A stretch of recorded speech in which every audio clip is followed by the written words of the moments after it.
Okay, we'll call tonight's board meeting to order at 7:08. A recording and or broadcast of this meeting is being made at the direction of the board, which may capture images and sounds of those attending the meeting. If technical difficulties occur or persist, the meeting will continue without broadcasting. Board President Serkey is unable to attend this evening's meeting. I'll call the roll. Brandon? Here. Bella? Here. Brian? Present. I, Jim Malone, am also present. I will pledge allegiance to the almond students who lead us in the pledge.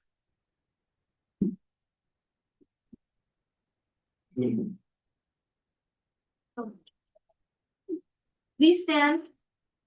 Take your hats off. Put your right hand over your heart. Ready, begin. I pledge allegiance to the flag of the United States of America and to the republic for which it stands, one nation, under God, indivisible, with liberty and justice for all. Thank you. Okay. Do any board members want to provide comment on this evening's agenda? Okay, hearing none, can I get a motion to approve the agenda? So moved. A second. Okay. So, motion to approve the agenda, Brian seconded, all in favor, say aye. Aye. Any opposed?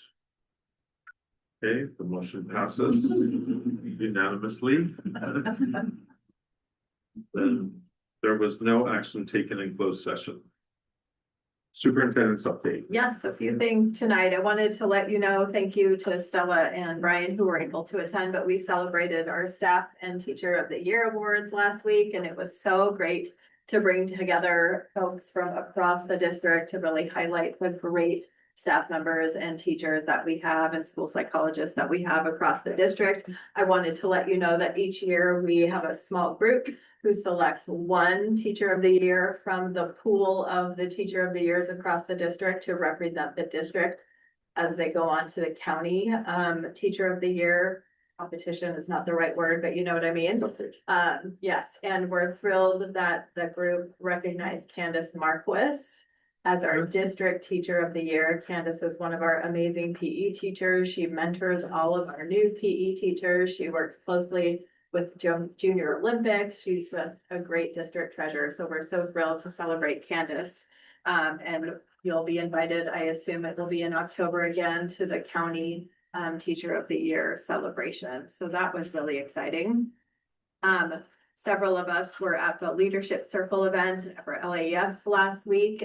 Just a great opportunity to thank some of the donors within our community. And it was wonderful to hear from a student panel around AI, around what they think great learning looks like in their classrooms and how they're becoming future ready, hopeful learners. So that was excellent. And thank you to Grace Choi, who helped put that panel together, and Brandon Marquis, the other half of Candace Marquis, who was also on the panel as well.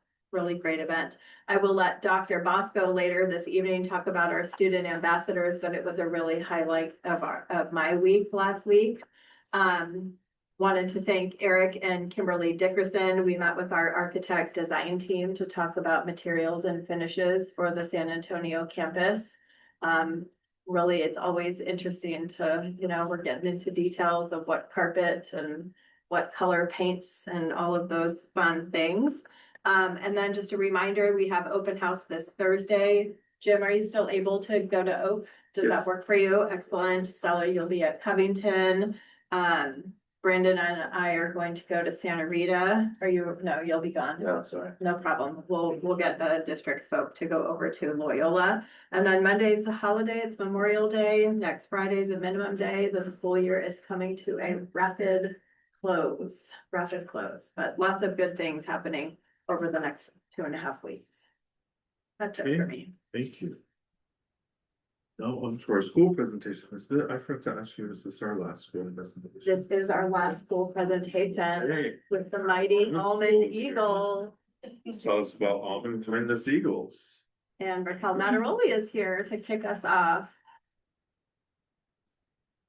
Good evening, members of the board. Thank you so much for having Almond School here to present to you tonight. My name is Raquel Mattervoli. I am the proud principal at Almond School. A few things I want to share before the kids come up. This evening, I have the pleasure of introducing an incredible group of fourth and fifth grade students.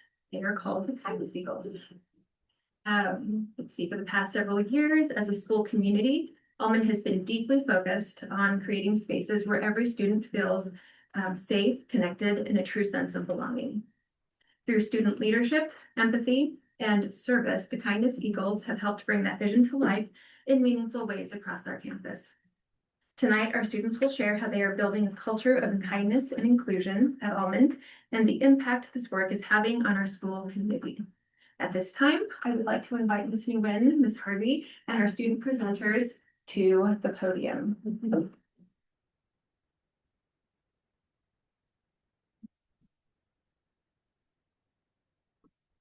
As we begin, we'd like everyone in this room to think about a time when someone made your day better with one small act of kindness. Maybe someone smiled at you, invited you to sit with, or noticed you were having a hard day. Did it help you feel included? Did it help you feel connected? Those feelings are what's by the Kindness Eagles because small moments can change someone's day. Hello, members of the board, Superintendent McGonigal, Assistant Superintendent Bosco, and Assistant Superintendent Wallakevich. Thank you for inviting us to share about the Kindness Eagles program with you. There are 2 teachers and 21 Kindness Eagles, making our school more connected, welcoming, and kind. First, thank you, Mrs. Nguyen and Mrs. Harvey, for your guidance in this program. You lead by example and help us help others. I'm Safia. This is Lily, Sonia, Carol, Lisa, Mayor, Julian, Ellie, Emily, Ria, and Francesca. We notice when others feel left out. We include them. We are students who notice conflict. We help solve it kindly.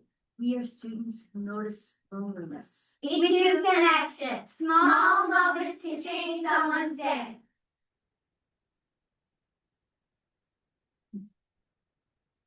Our program started when we gathered as a group to talk about the strengths of our school and the challenges students still face on the playground.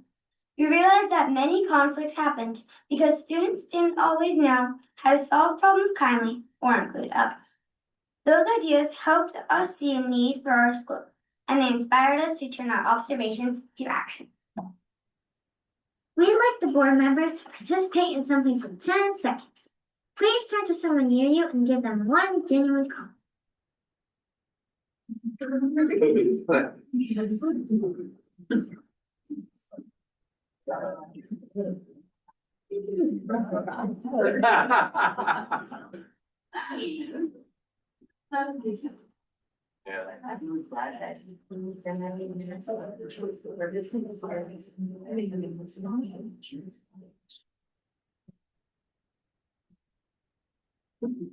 That only took a few seconds, but I noticed big smiles on your faces from both the person giving the compliment and receiving the compliment. Some of you even sat up a little bit taller. Moments like that can help people feel connected, included, and important. Small moments can change someone's day. So to figure out what we could do to help make Almond even better, we became observers on the playground. We noticed students arguing during games, students being left out, and students struggling to solve problems kindly. We learned a conflict resolution process called STEP that helps students stop, listen, and solve problems kindly. Then we started helping students use those skills during recess. We'd like to show you a short example of a common playground conflict where the Kindness Eagles come help solve the conflict using the STEP process.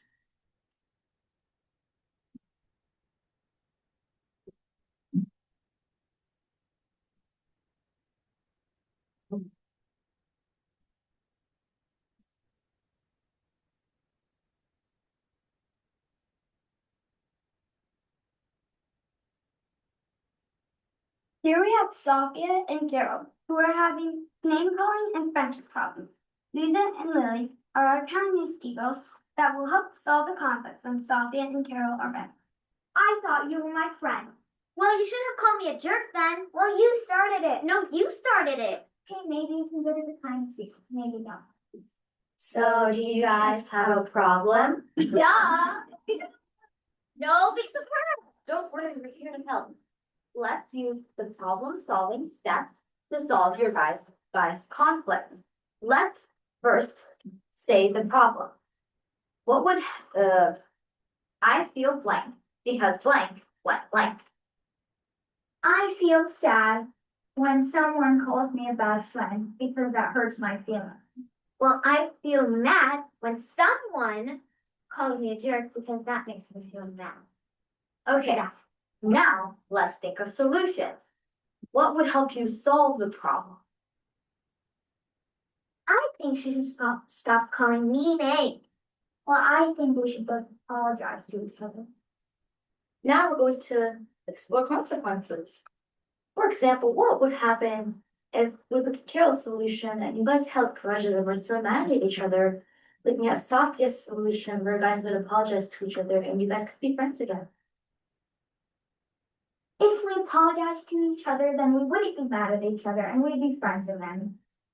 Well, if you had called me a jerk, then the situation wouldn't have happened. Well, now we're going to pick the best solution. For this, we're going to vote on holding grudges and being mad versus apologizing to each other and being friends again. I think we should apologize. I also think we should apologize. Okay, now you guys are going to face each other like this and apologize to each other. Who's first? I'm sorry I called you a jerk. I won't do it again. I'm sorry I called you a bad friend. I won't do it again. Good job, bro. You both earned a kindness sticker.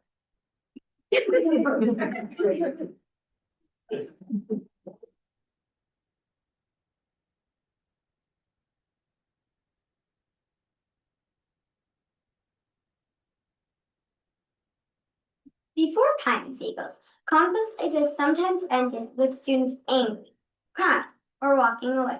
Now students have peers who will help them slow down, listen to each other, and solve problems together. One way we help students feel connected is by being morning greeters. We know some students may come to school feeling nervous, lonely, or upset, so we welcome them with a smile, waves, and encouragement. We want every student to feel seen when they walk into campus. We also revived the buddy bench. This is what the buddy bench used to look like, and this is how it looks like now. My family and I stripped off the peeling plastic and gave it a brand new coat of paint, and now it looks inviting and comforting. In fact, on the very first day, we announced the revival of the buddy bench. Another kindness eagle and I saw a student sitting alone looking sad.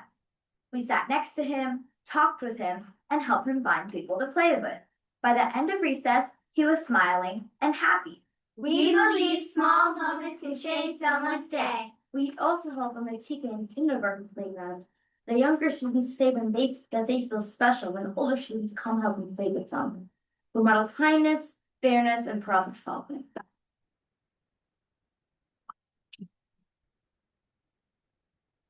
We created a Kindness Eagles game. Board games, students can join families. Some students come with friends, and some students come because they want someone to play. It helps students feel included and connected. We also invited students across our school to make kindness commitments. Students wrote promises on paper cards about how they wanted to treat others. And then we added to our kindness tree. At first, it was just branches, but little by little, it filled with kindness. It reminds us that a kinder school grows where everyone helps. We know the Kindness Eagles are making a difference because students choose to often talk to us about conflict before talking to adults. Since we're similar in age, we can relate better to them. Sometimes, students even stay after the bell to finish solving problems with them. That shows they feel heard and understood when their peers help them solve conflicts. As a kindness eagle, I have noticed more students including others. They're more patient too. As a kindness eagle, I have noticed kids playing tag appropriately and smiling more during the trip. While the kindness eagles have helped many students, being kindness eagle has also helped me. When I was new to the school, I felt lonely, but being in the kindness eagles has helped me develop confidence and friendship.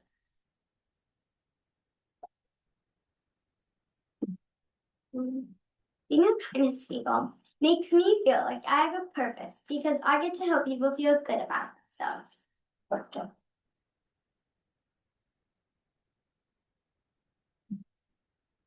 Being a kindness eagle has made me feel it. Being a kindness eagle has made me kinder because when I have a conflict, instead of getting mad or just complaining, I can now ask for help. Being a kindness eagle has taught me that even a high five or smile can help others feel seen and cared for. My leadership skills have improved because I can model kindness and help solve conflict. We've learned that kindness doesn't have to be something huge. Sometimes the smallest moments matter most. A smile, a game invitation, a kind word, or helping someone solve a problem peacefully. Small moments can change someone's day. And lots of small moments can help change a whole school. Thank you.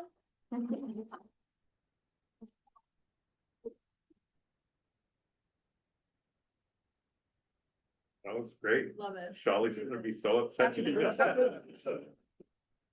Great. That was really, really great. Thank you all. Any Amazing. comment?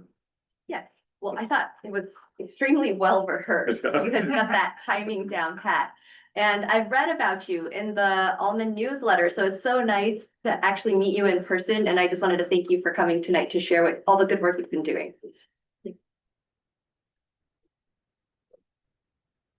Okay, thank you so much. Move on to the consent calendar. Yeah. All consent calendar items are considered to be routine and will be approved in one motion. There will be no separate discussion of these items. If discussion is required, items may be removed for separate consideration. Are there any questions from the board? Are there any requests for public comment? Would any board members like to provide comment in this agenda item? Can I get a motion to approve the consent calendar? So moved. Can I get a second? Second. Okay, I have a motion to approve the consent calendar by Stella, seconded by Brian. All in favor, say aye. Any opposed? Okay, the motion passes unanimously. Employee request to address the board. It doesn't look, there's nobody here from Los Altos Teachers, okay? From California School Employees Association, Kim Fletcher. Oh, I would like to take this opportunity to thank Carrie. She helped spearhead a CTAG group. So you might have heard the teacher advisory group tag, and then we decided this year to try a CTAG. And it has been a wonderful opportunity to bring in some people. Some people are regular faces that we see at CAC meetings, and actually several people are people who've been in the district for many years and actually do not tend to raise their hand. One of them actually told us outright that she's never been to a single meeting or an opportunity to meet board members or anyone else in the district. She sticks to her little classroom. And so it's so wonderful to hear from them and hear kind of their thoughts. And Lindsay has also been part of it so that we can come up with an action plan for some additional steps.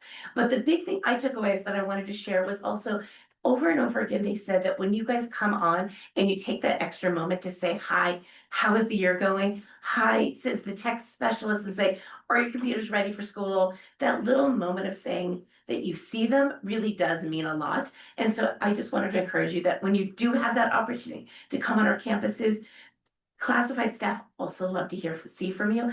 And also that they don't feel like always people realize what they're doing behind the scenes, and it really sticks with them when somebody says hi. We actually had multiple people could name 3 weeks ago, so-and-so came into the classroom and they checked in with me. 2 years ago, so-and-so, I got to talk with them and it was such a wonderful opportunity. So when you guys do take that moment, it really stays with them and it really helps build that relationship. I think it helps people also raise their hand for more support. Because actually a lot of it that we heard from also was not problems. It was actually a lot of like, this is what I would like to be my next steps. I would love to have more opportunities for training, more opportunities to meet other people. And so I think that's actually our biggest place of growth right now is connection and those ways to meet people where they're at.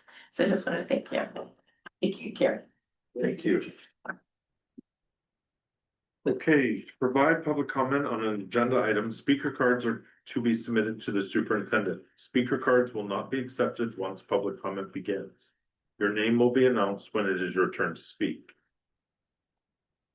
For community comments, this time is reserved for the public to address the board on items not on the agenda. Community members wishing to address the board are allotted 1, 2, or 3 minutes per speaker, subject to an overall time limit of 30 minutes per item.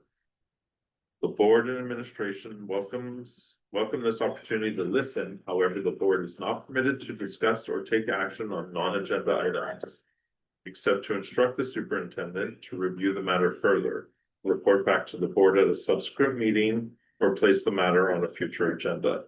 The board may make a brief comment or ask clarifying questions.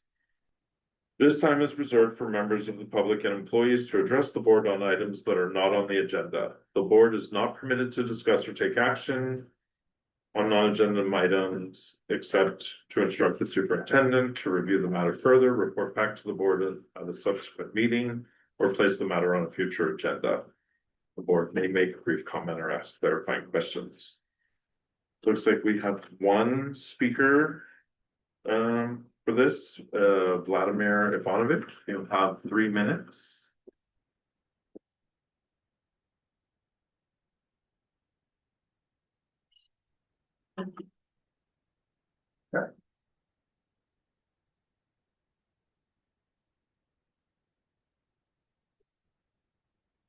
Good evening, administrators, members of the board. I'm Vladimir Ivanovic, didn't say my own name, former member of this board.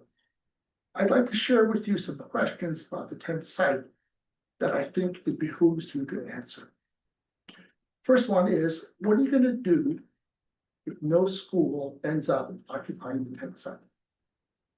There's a non-zero chance that you will not be able to force BCS to move to the 10th site. And since no LASD school is interested in moving there, what are you going to do with it at the campus?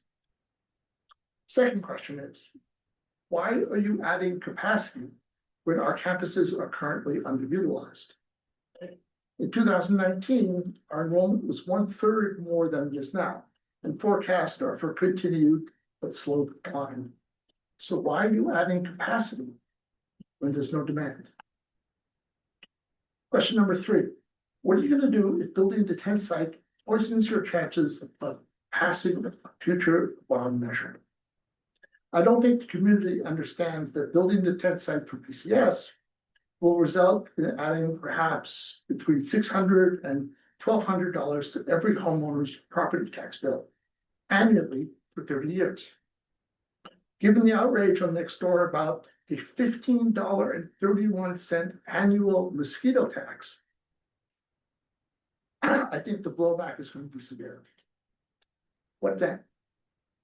And number 4, how are you going to mitigate some serious security issues? These are really needed. You really need to address these if you want any school to move to the 10th site. Thank you, and I'm happy to elaborate if you're interested. In any case, I've left the 1-pager on the table there with some more points of view. Thank you, Vladimir. No questions? All right, thank you. Happy to have a conversation if you want. What's that? I said, I'm happy to have a conversation if you or anyone else would like to go over those points. I did have one question for Eric. Is it part of our plan to remove portables from the Block and Egan campus, except for the ones we plan to use for our 6th graders? Any unused portables would be removed? That's correct, yes.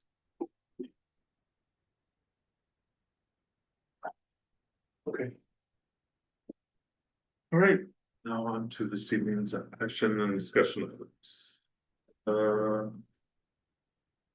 Assistant Superintendent Bosco.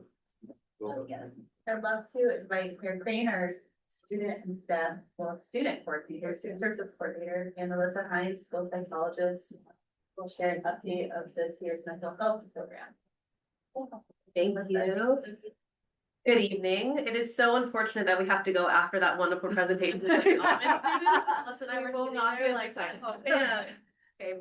I'm Claire Crane, Coordinator of Student Services. I am here with Alyssa Hines, who's one of our school psychologists at Oak School. She also has helped out at several other schools as well. But we are here to talk about my favorite topic, which is mental health, and give a little update about kind of where we were this year and where we're headed next year.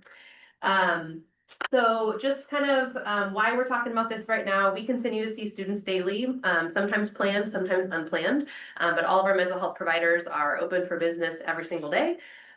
We prioritize student needs above anything else. So if we have meetings or other things that are scheduled, if there's a student in crisis, we drop everything to support that student.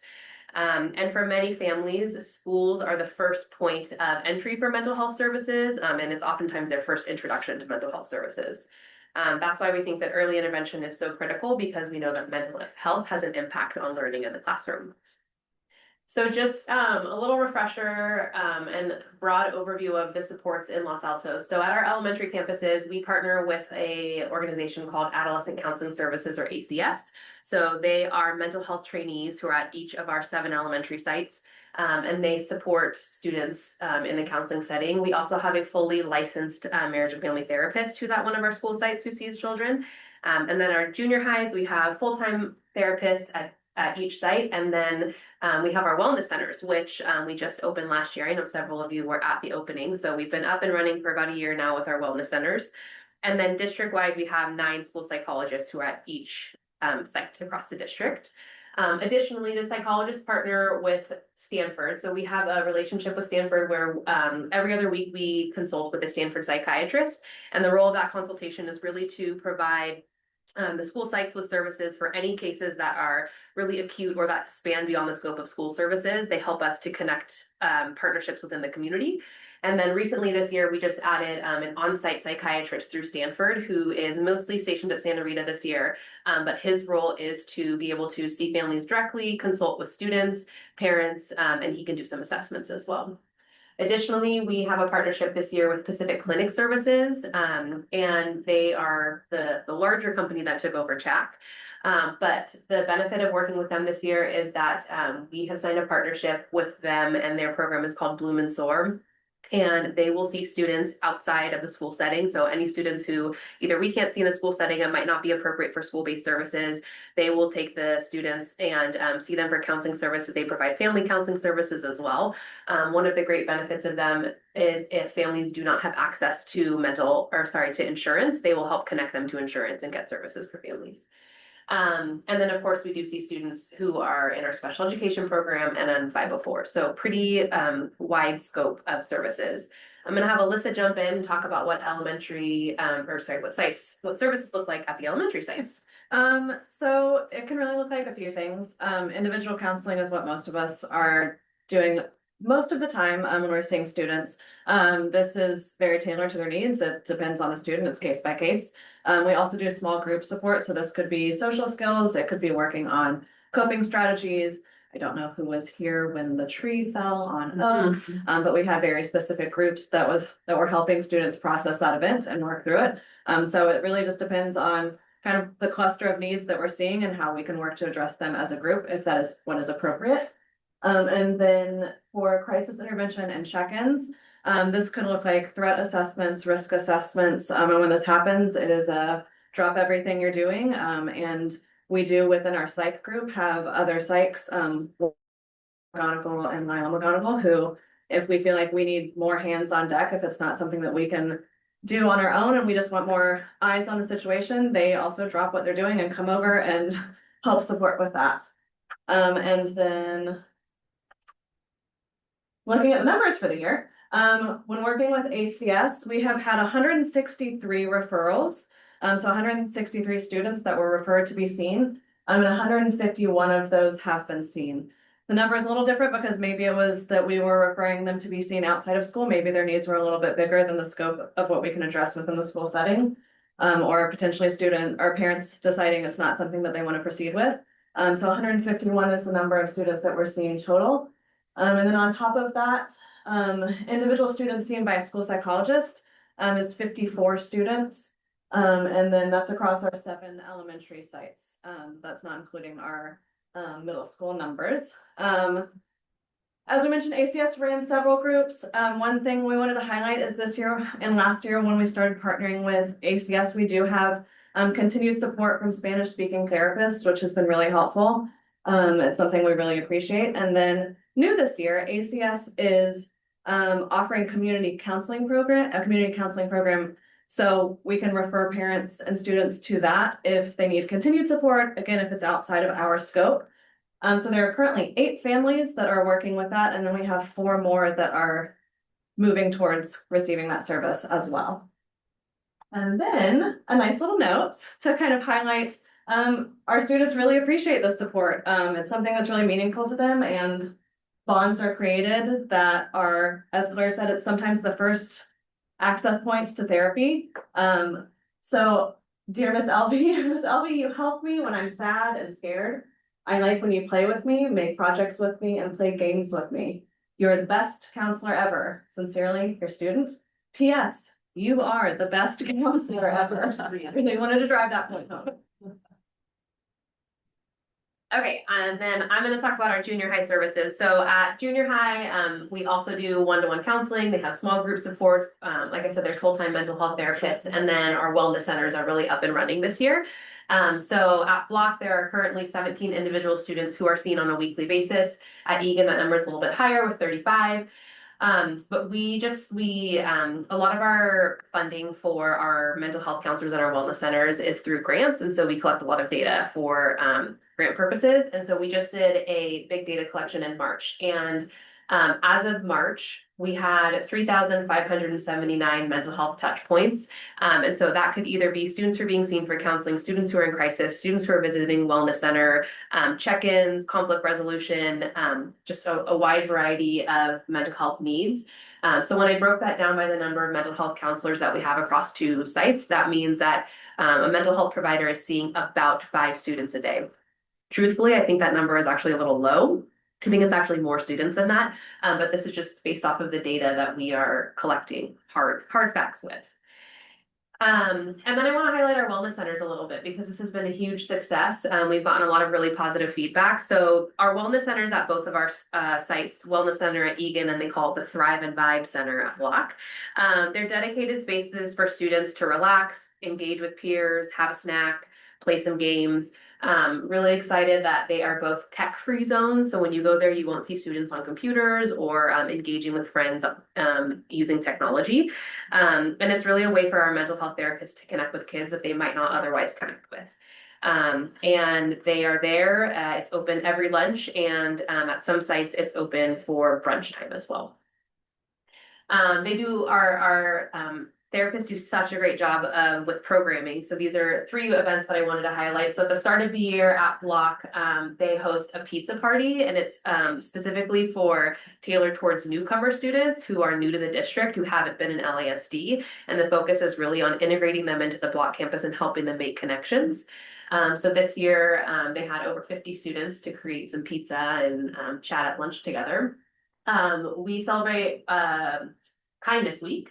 And so at both of our sites, the students were doing random acts of kindness. This picture here is of students writing positive chalk messages on Block's campus. They also sent cards to each other and to adults. And then the last is the biggest hit, which is the farm that comes to Block. And so they intentionally schedule this during state testing, and they bring animals to campus. So there's chickens, guinea pigs, a pony came, and they're brought there so that students can just relax and have some quality animal time. And that's open to all, so you are welcome to come next year for that. And then I just want to say that, a lot of the work that we do, we're really thankful for our partners. We cannot do this on our own. So I know, I've already mentioned Stanford and ACS, but we also, and Pacific Clinic Services, but we also are so thankful to LAEF, who provides a lot of our funding for ACS and at the elementary level. And then I spoke earlier about grants. El Camino Healthcare District heavily funds one of our mental health therapist positions at the junior high. So really appreciative of their support. And then just kind of looking ahead and next steps. So what we know is that students and families are utilizing the supports that are in place. One thing that I'm really proud of is mental health is becoming normalized at our campuses. And so students are, more willing to talk about it. And it's not such the counseling centers are not associated with a stigma of shame. It's something that students are really utilizing, and it's becoming normalized. Our wellness centers have been a huge success. We were able to get off the ground due to funding from Valley Health. Unfortunately, that funding is ending. So right now, one of our challenges is looking ahead and how we can continue sustaining these programs that we have. I have asked for an additional one-time increase in funding with El Camino. And we hope to hear in June if we get that funding or not. So kind of thinking about creative ways to sustain the wonderful programs that we have. And I just want to end on a positive note that we truly have incredible mental health providers at our campus, at all of our campuses. It is such an honor for me to work with these amazing humans every day, and I can confidently say that they care so deeply about kids, and I feel really, really confident that our kids and our families are in really good hands with our current providers. So very, very thankful for our mental health providers. That's my update. If there's any questions, I'm happy to answer them, but thank you. I did forget to say before we started, if anyone would like to provide public comment, please submit a speaker card. Are there any questions from the board? I have a question. You had mentioned at the junior highs that the wellness centers are open at lunch. At some sites, they're open for brunch. There's only 2 sites, so I'm just wondering. You meant days at different, Some days, okay, yes, all right. yes, that's what I meant. At both campuses. Yes. That's what I thought, I just wanted. to Clarify, yeah, thank you. Yes. Thanks. Yeah, and we would love, ultimately, we would love to get to a place where they're open all the time so that students can access them during the day too. It would be ideal if they could, students having a really hard time in the middle of class, they could access the wellness center in the middle of the day. Right now, we're just trying to figure out staffing and how to make that work. Okay, there are no requests for public comment. Are there other board discussion? Well, I just wanted to thank the El Camino Healthcare District for the support that they provided. And we're grateful to their board, that they do offer us this grant money. And I really hope that we get the extra grant money for next year. Agreed. Yeah, and they have been such a long-standing partner with us as well for years. I think we're going on 10 years maybe now of their funding. So we really, really benefit from them. Any additional comments? Thank you for the presentation. Thank you for all the work you do. It's obviously very important. So, if the grants go away or we can't get increases, then, I'm certainly supportive of figuring out other ways to avoid scaling back these services. It's obviously the needs there. Yeah, that means a lot. Thank you. We care a lot about it. So thank you. Thank you so much. So much. Thank you. Fun to see you here, Alyssa. So I'm sure. Okay, next is Measure N and E bond project budget revisions. If anyone would like to provide public comment on this item, please submit a speaker card.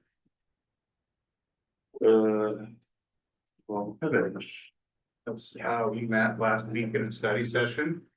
And we reviewed a project list for Measure EE. And also kind of did a summary of some decisions that need to be made. And so we're gonna bring those to you today.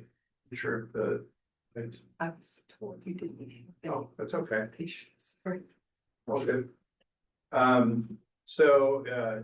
In your board packet, there's a couple items, and I'm gonna go over the spreadsheets first. And then I'll go over the memo and kind of explain the action that has to board to take. So the first item in front of you is a Measure N. That was passed in 2014. We did some financing with some bond anticipation notes and some sales. All of Measure N has been authorized and sold, so there's no more remaining authorization to sell bonds. The last one was 2 years ago. We paid off the remaining bond anticipation note. We had a $79 million note, but we had 85 million in authorization. So the district netted a little bit over $6 million. That money needs to be spent. We've been working with our outside auditors and then also the bond oversight committee to make sure that there are some spend down requirements when you have tax exempt bonds. It's nice that the bond money earns interest, but you also have the spend down requirement. You have to reasonably spend 85% of the bonds within 3 years. And so one of the actions tonight, we'll be asking you to make sure that we allocate the rest of the remaining bonds of funds that are available to the San Antonio campus project. The list you have in front of you is several pages. The first one is really just showing you all the bond dollars for Measure N that were spent at each site. And so there's a little bit of a project at each site. Some of the newer projects, we will bring every project to the board. And as I mentioned at last week's study session, anytime we change the budget or allocate funds to different projects, we'll be bringing that for a budget revision back to the board. So the board will be able to commit those funds to other projects or move or decrease the scope or increase the scope as needed. So when you look through this list, we've got all the different projects. Some of them are going back 10 plus years. The district borrowed some funds to do portable installation for both charter school at Block School and at Egan. And they had to pay off a line of credit. So that's what the Wells Fargo line of credit is there for. Bond counsel has reviewed all the budget transactions. All the expenditures have been audited every single year. There's been no findings or irregularities at all. The very last page is the San Antonio campus. As more consulting contracts become, we have really one big contract left, and that's for special inspections. And special inspections will be going out for bids, but we're going to budget about 850,000 for that. And once we get the pricing from them, then we'll adjust accordingly. The purchase of the site is on there. The encumbered amount is the full contract for the design build. So at this time, as of publication, we spent about 5.3 million on the design build contract for Block Construction and their design team. There's a lot of different consultants on here. There is 3 million in contingency, and then also in the $116 million contract, there is some project construction and design contingency. We don't anticipate needing it, but once you dig into the dirt, you don't know what you'll find. So we're hoping, the good news is fencing went up today.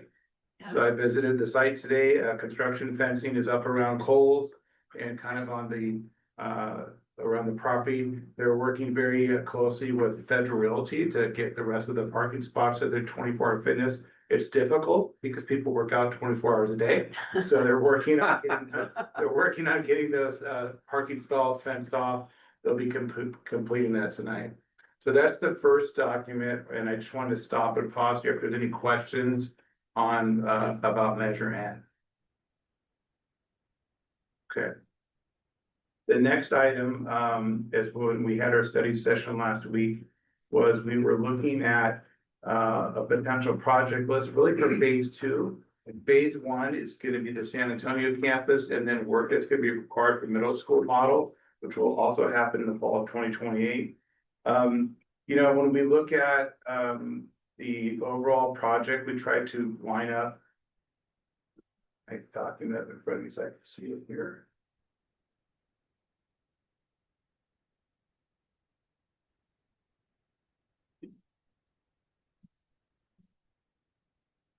The other handout that was handed out ahead of time, let me put mine up, is we have phase 1, which is the San Antonio campus. Phase 2 is middle school model. And you can see there's some notes on the side of where we're at in those. Once we get this budget approved, then we'll be working on getting a contract hired to the first project is really San Antonio campus, starting construction, that's already done, but then really look at the middle school model, what's going to be done if you get a block. We'll try to get an architect hired this summer, and then same thing with Oak, Almond, and Santa Rita. So that'll be phase 2. We'll be revising the budgets. Lots of great questions from school sites and parents and board members about reducing scope as needed. Really, right now, you want to be as conservative as you can in budget. And as we get closer to design and construction at every phase, just like during the design build phase, the budget will be revised, and there'll be revisions during schematic design, design development, and then construction drawings. The scope and the project and the budget will get tighter as we go, but you have to start somewhere, just like in our multi-year projections, we have kind of a big number. And then as we get closer to the budget year, it gets tighter and tighter. Very similar to a bond program, it's just a multi-year expenditure plan. This will be phase two. Then at the bottom of the document has the program cost. This is the cost to actually run the bond program. We haven't hired a program coordinator yet. We haven't hired an accountant yet. We will be doing that soon, most likely late summer, early fall. There's project contingency and then also program contingency. So if one project comes overrun, we can pull from those dollars. And then anytime when we have a budget, these are limited funds. So our expenditures right now are 380 million, and then the revenue is 380 million as well. I try to highlight in the very bottom on the last page is looking at the revenue. We have remaining Measure N dollars. We have in Fund 210, those are proceeds from lease revenue. When we had the Cole Shopping Center open, we were generating revenue. We earned some. We had a developer give us $5 million. That is in there. We try to be very deliberate, and we'll bring that back to the board at a later meeting when the bond audit comes back, of separating the bond proceeds versus non-bond proceeds. We have Measure EE on 212. We have potential state funding and TDRs. We're not committing the TDR money that's in there. We have $10.3 million that's sitting in Fund 210. We're not asking to commit that at tonight's meeting. So the overall total revenue at this time is 380, and this number will change as we get true interest numbers. If state funding comes in, then we'll be able to adjust the revenue, and we'll bring that back to the board for any time. So the memo, try to kind of highlight for the board is looking at the memo of exactly what action we're asking you to take. The memo is highlighting the amount of funds at time of publication they're actually in each fund. So the Measure N is $150 million initial budget, and then we're asking the board tonight to commit the remaining Measure N funds, approximately 50 million. And the reason I can't give you the exact number, because if we pay for something today, the number changed already, right? But how much is actually remaining? But we want to have the board commit the remaining Measure N funds to spend those down. The Bond Oversight Committee, they're kind of have an interesting job. They're overseeing two bonds. So there will be a very slight lapse where they'll be overseeing the last couple of dollars of Measure N. And then once we start spending Measure EE, they'll have to oversee both bonds, but it won't be for very long. The way construction goes, and if we're on time, Measure N will be spent down probably by the end of the calendar year. And then we'll start using other proceeds, which would be Fund 210. So the Measure EE budget is in a separate fund to keep it separate, and that's called Fund 212. And the board approved that fund to be opened up last fall. We're going to commit $126 million to the phase one of the San Antonio campus project. We're asking the board to commit phase two projects of 56 million. And then the future modernization projects are unallocated. And once we start getting them lined up, then we'll allocate funds for them and identify which schools are going when. And so the total budget, I have it there, is 380 million. And then the last one is Fund 210. There's approximately $11 million in there from the building fund.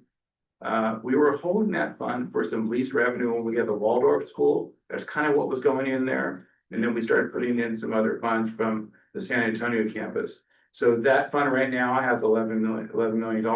And we're asking the board also to commit the remaining funds that are in 210, except for the TDRs, that to commit that also to the San Antonio campus project. Once those funds are depleted, then the only other revenue source we'll have is potential state funding, and then remaining Measure E on 212. So this is an action item. It's a lot of movement, but we're trying to, anytime you're closing out one bond program and then starting another one, this is pretty common to do that. have any questions. Bond counsel has reviewed the action and has no problems with the action we're asking the board to take tonight. So this is an action item, and we're asking you to approve the budget revisions to measure N and EE bond projects. Okay, are there any questions from the board? Are there any requests for public comment? Board members like to provide comment.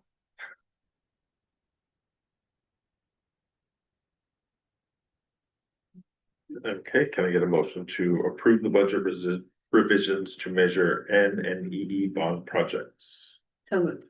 Can I get a second? Second. Okay, is there any further board discussion? Okay, I have a motion by Stella to approve the budget revisions to measure N and EE bond projects, seconded by Brian. All in favor, say aye. Aye. Any opposed? Okay, the motion passes unanimously. Okay, district facility standards. If anyone would like to provide public comment, please submit a speaker card. Jamal Kevin. Okay, the previous meeting that we gave some draft standards, and made any like typographical changes and things. I wanted to point out there's one section that is a placeholder for landscape standards. Those have not been developed. We had a nice meeting in the living classroom. They were like, hey, can we ask like what type of plants? I guess to make sure we have native plants. So we'll get some of their feedback. We also want to have time to get feedback from the living classroom, from some of our ground staff of what things are easy to maintain. Because when we plant things, we want them to be drought tolerant, easy to maintain, and safe around kids. So that we will address those future. There's also some educational specifications that we'll be bringing back to the board.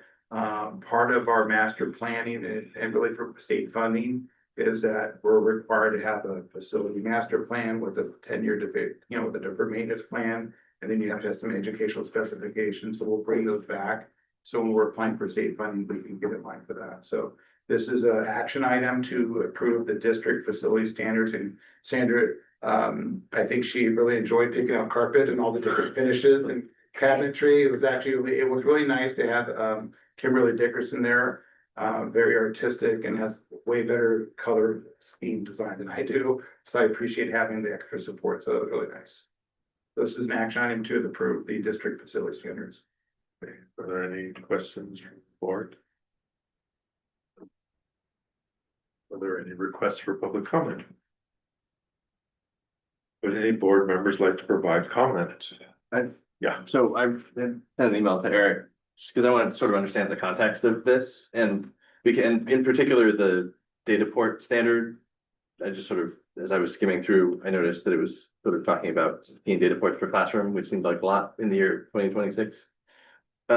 And so just to make sure that I understand this document correctly, like basically this is so that when we go out for bids for contractors, they understand exactly what we're asking them to do, right? And that, that we end up with the same thing at every school rather than like the contractor on one school or designer sort of calling for one set of stuff and other schools calling for other set of stuff. The goal here is that everything will be done consistently, but that there's still scope for when we're drilling down and doing value engineering on a particular project. Like this is not like the last word and like we said this and then that's what's going to happen. It's just sort of setting a base layer, right? And then I think it's on the first 2 pages of the document. There's a thing there for revisions. And so anytime we make revisions, we'll note that in the document. So we'll have kind of a historical reference.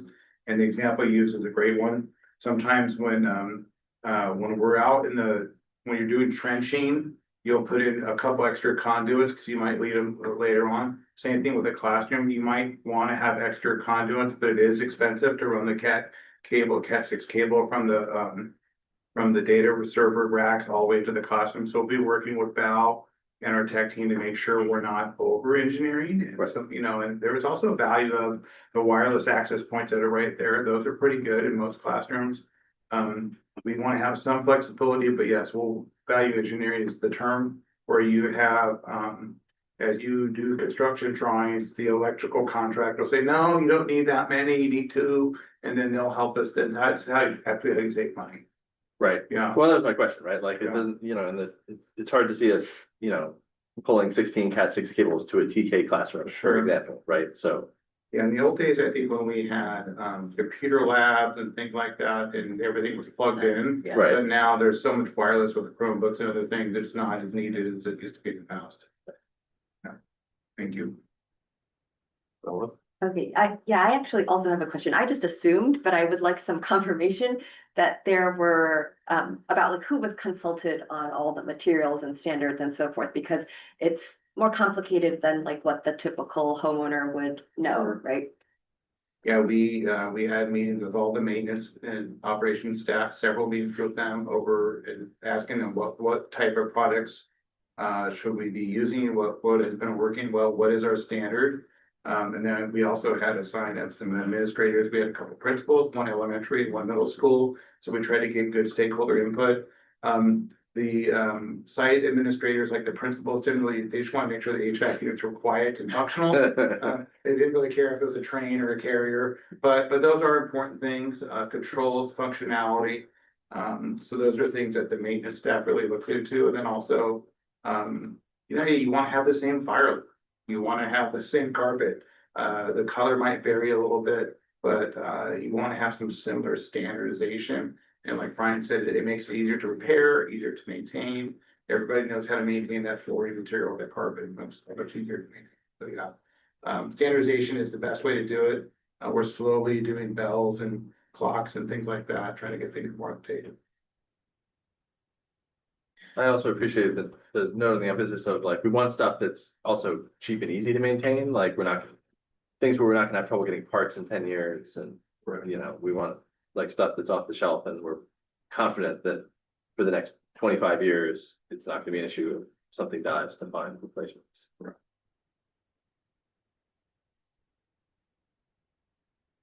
Any other comment?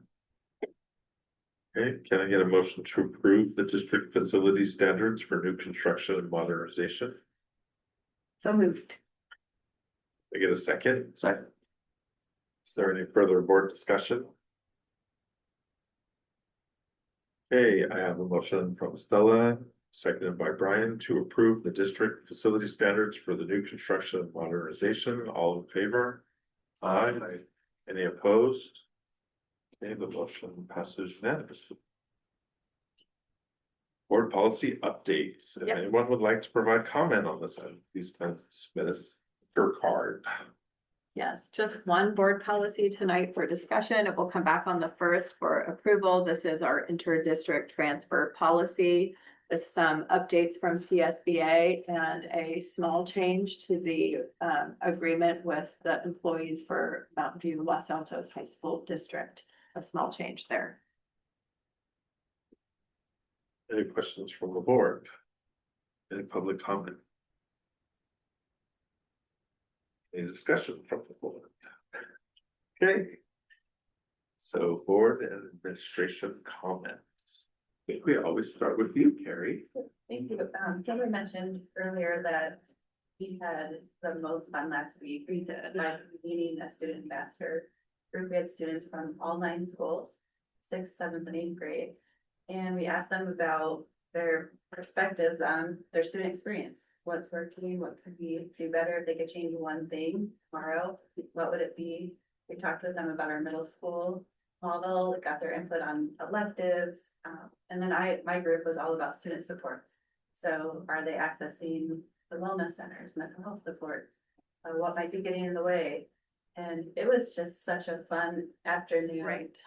So I want to thank Sandra for also running a table group. Kelly Rafferty helped plan it as well. And then the 21 students who came and participated. We did a little exit ticket with them. And the final question was, if we can be more student ambassador meetings in the future, would you be willing to participate? What feedback do you have for us? 100%. Yes. And even a few with hearts. So it was just such a fun event to. They speak Carrie's love language. Yeah. It was so fun. Speaking of love language, Kimberly mentioned we had our classified confidential team advisory group meeting last week. We also had teacher advisory group today. And it was our final meeting, so it was also just a really nice opportunity to reflect on the year, what things we've accomplished. The voices from teachers and classified staff, so that's just been an honor to work with those two groups. Our topic today was around district communications. And again, just feedback, what's working, what could be improved.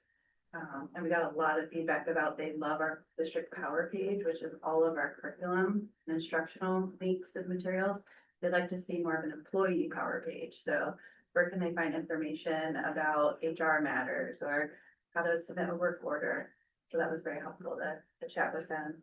And then Eric and I worked this weekend to finish up the LCAP draft, all 90 pages of fun that we will be reading to you in the future. We just sent it off to county today for review.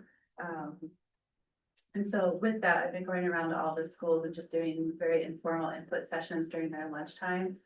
It's been just really positive. So I wanted to just thank you all for the support and let you know, we're excited to bring that document to you and thank Eric for his partnership. I know you spent a lot of time on it.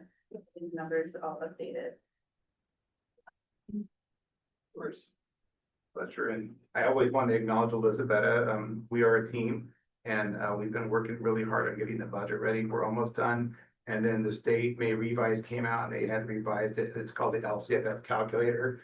So it didn't come out till this afternoon. So we had to kind of redo our budget again for next year. So I want to acknowledge Elizabeth because she's helps us. She's like very quietly in the background and working. She's working with all the principals, meeting with them, go over their budgets for next year, with some of the changes with their funding model with PT and Lake, which has been great. I've got great news to share, which I was very excited. I got it late on Friday. You know, we had our credit rating upgraded from Standard & Poor's, which issued Measure E. And then we got a very bizarre email from Moody's, who's the other large rating agency. And Moody's says, hey, there's pressure to give you guys an upgrade. I said, I love upgrades. And so we met with Moody's. We had maybe an hour-long meeting with them 2 weeks ago. And last Friday they came out. Moody's has upgraded us from AA to AAA. So they used large tax base, adequate reserves. Thank you to the board for supporting to increase the reserves, prudent management. And that's really, the board is also managed. It's not me, Carrie Sander, it's also the board helping us manage our budget and improving our budget. So really, it's a team effort. And I have goosebumps thinking about how excited because to get both your upgrading in the same year, that doesn't happen that often. Like a gold medal. Yeah, so I was very excited and I'll make sure our friends at the town crier publish that. But and then I also want to acknowledge Claire and Alyssa that were here tonight. Such a great thing for kids and really have that opportunity. Years ago, we were partnering with CHAC. CHAC has dissolved. I'm on the board for CHAC and we're slowly unwinding that joint powers authority. There is a little bit of funds available. We're hoping to get the funds distributed back to the district. There's about 300,000 roughly in change. We will use those funds to help pay for some of these services. So that will kind of augment the lack of some of the grants. And then Claire did a nice job working with El Camino, applying for grants.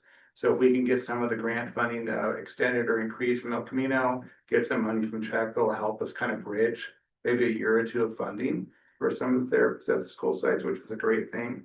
And I want to acknowledge Kim and all her great CSE colleagues that were honored last week over at Egan. And I want to thank all the staff for helping set up all the chairs. So the custodians, the grounds, the staff, you know, there's this time of year, there's a lot of setups and takedowns for all the events. And so then they have to stop doing their regular routine work and just help set up. And it's really a very positive team effort. So I want to thank him and the CSD staff for doing a great job. And again, I always acknowledge Elizabeth again because she's really works very hard. So anytime you see her, please let her know because I appreciate her immensely. So thank you. So true. Right. No. Well, in addition to a lot of the fun end of year celebrations that I've been fortunate enough to attend, some of them Sandra already mentioned, so I won't call them out again. But I also had the pleasure of touring Covington with our newest trustee, Brandon Stroy, and I held my final school ambassador meeting for this school year. In Covington, I have recently been to Gardner Bullis. We have Egan and Santa Rita on deck for this week, so making our way through the. Slowly through but the- surely. The first rotation through And then you'll, then we'll start again. Yeah. wow, okay, that's good. Yeah. It's that time of the year, so I don't remember when we met, what I've done, but I went to the child team lunch, went to the Hoffman Awards dinner. This past weekend, I attended my daughter's college graduation with a LASD student. Dolly is at her daughter's high school, or college graduation this evening, so those are all good things. Guess that's it. Adjourn.